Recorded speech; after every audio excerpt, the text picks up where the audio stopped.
তোমরা যারা পশ্চিমবঙ্গ পুলিশের চাকরি করব ভাবছো তাদের জন্য ভীষণ ভীষণ কয়েকটি সুখবর আছে। প্রথমত, ১ নম্বর, তোমরা যারা পশ্চিমবঙ্গ পুলিশের এখনো ফর্ম ফিল আপ করোনি, ফর্ম ফিল আপ করার জন্য অপেক্ষা করছো, তাদের জন্য বলি যে আগামী আগামী কয়েকদিনের মধ্যে ১৩,০০০ শূন্যপদ আসতে চলেছে। ইয়েস, এবং পরীক্ষার এক্সাম প্যাটার্ন পরিবর্তন হতে চলেছে। সেই বিষয় সম্বন্ধে তুমি কিন্তু খুব তাড়াতাড়ি জেনে যাবে। ২, তোমরা যারা পশ্চিমবঙ্গ পুলিশের ফর্ম ফিল আপ করেছো, পরীক্ষা কবে হবে ভাবছো, সেই নিয়ে চিন্তায় আছো, তাদেরকে বলি যে খুব তাড়াতাড়ি পরীক্ষা কবে হবে সেটাও তোমাদের কাছে কিন্তু আসতে চলেছে এবং পরীক্ষা খুব তাড়াতাড়ি হয়ে যাবে।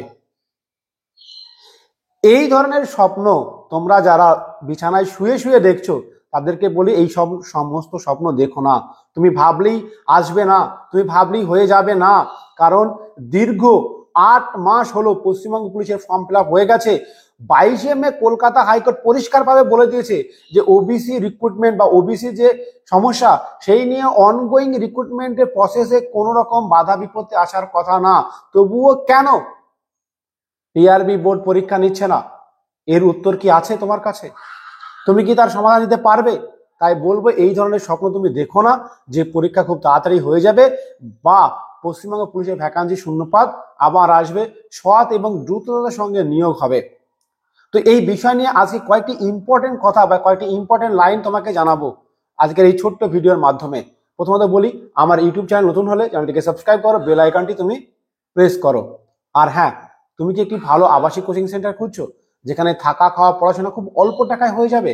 তাহলে চলে আসতে পারো আমাদের আইকে স্টাডি ফোর্স একাডেমিতে, যেটি ভারত সরকার অনুমোদিত, ট্রেড লাইসেন্স প্রাপ্ত এবং আইএসও সার্টিফাইড একটি সরকারি অনুমোদিত বা গভর্নমেন্ট রেজিস্টার সংস্থা কোচিং সেন্টার। তাই দেরি না করে আজকে চলে এসো।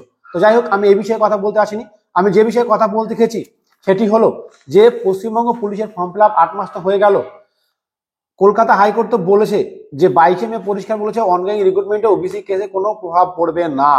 তবে আজকে একটি খবর পেলাম যে পিএসসি অর্থাৎ পাবলিক সার্ভিস কমিশন বলেছে ডাব্লিউবিসিএস এর এক্সাম ১৫ ডিসেম্বর হবার কথা ছিল, সেটি আর হচ্ছে না। কারণ কি? একটাই, ওবিসি সমস্যা। ওবিসি মামলা সমাধান না হলে তারা পরীক্ষা নিতে পারবে না। তাহলে পিআরবি কি সেই পথে হাঁটবে?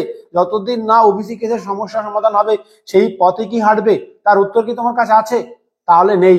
তাহলে তোমাকে উত্তর নিতে হবে এবং পিআরবি কে জানাতে হবে যে অনগোয়িং রিক্রুটমেন্ট প্রসেস আপনারা চাইলেই পরীক্ষা নিতে পারেন।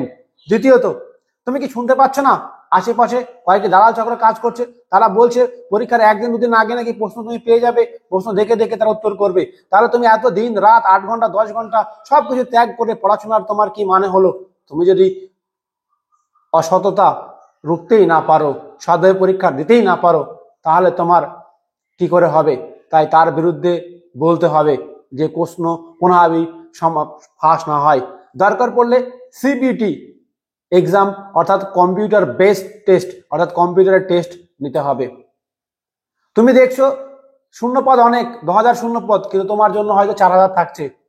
অন্যদিকে সিভিক থেকে শুরু করে, এনবিএফ থেকে শুরু করে, এক্সাম ক্যাটাগরি থেকে শুরু করে বিভিন্ন ধরনের সংরক্ষণ এত বেশি দিচ্ছে যেগুলো ফিল আপ হচ্ছে না, যার কোনো প্রয়োজনীয়তা নেই।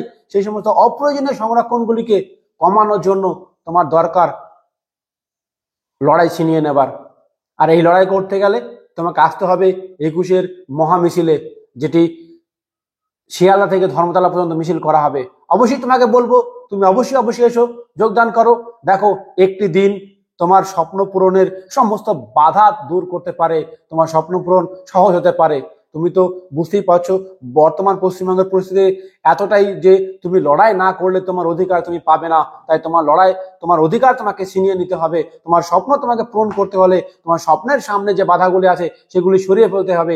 আর এই সরিয়ে ফেলার একটাই উপায় আছে, একটাই না, অনেকগুলো উপায় আছে। তার মধ্যে একটি ভালো উপায় হলো আন্দোলনে এসো, আন্দোলন করো এবং তুমি তোমার ব্যথা, তোমার চিৎকার, তোমার চাহিদা সবাইকে জানাও। আজকের ভিডিও এই জন্যই তোমাদেরকে বলবো অবশ্যই তোমরা যত সম্ভব এক এক করে সবাই কিন্তু মহামিছিলে এসো এবং লড়াই করো। জয় হিন্দ দোস্ত, তোমরা খুব ভালো থেকো, সুস্থ থেকো। আবারও বলবো যত রকম পারি তোমাদেরকে সাহায্য করব।